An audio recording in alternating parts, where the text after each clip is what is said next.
করতে পারেন আরো কিছু পয়েন্ট তাহলে হয়তো বা এসিবি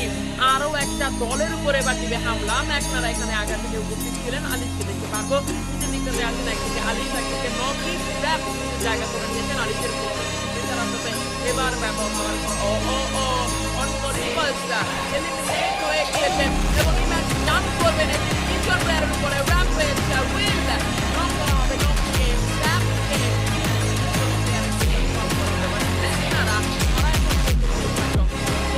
এবার দেখতে পাবো ক্রিয়েট করা হচ্ছে ম্যাকনা ইনস্টল ব্রায়ান এখানে নক সিকিউর করবেন এন্ড কিলগুলো অবশ্যই করতে যাবে টাইমটার ব্যবস্থা করা হবে গেটগুলো সাইড থেকে পিছনে একটা প্লেয়ার বসে আছেন সে প্লেয়ারটা হচ্ছে হক এখন হককে ডিসিশন করার জন্য বাইরে যে হবে কিনা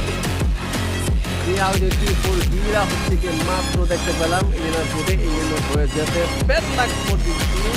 কিন্তু ওমের ভালো স্টার্ট করলো কেন জানি মাছ পোতে এসে তরিটা তাদের ডুবে যায় সেটা আশা করছি তারা ফিক্স করে ফেলবে নেক্সট শোগুলোতে বা নেক্সট দিন কালকে সো হুকাকে দেখতে পাচ্ছি ওইদিকে একটা কিল লুফে নিয়েছে অল ফায়ার স্যানাড হচ্ছে এলিমিনেট হয়ে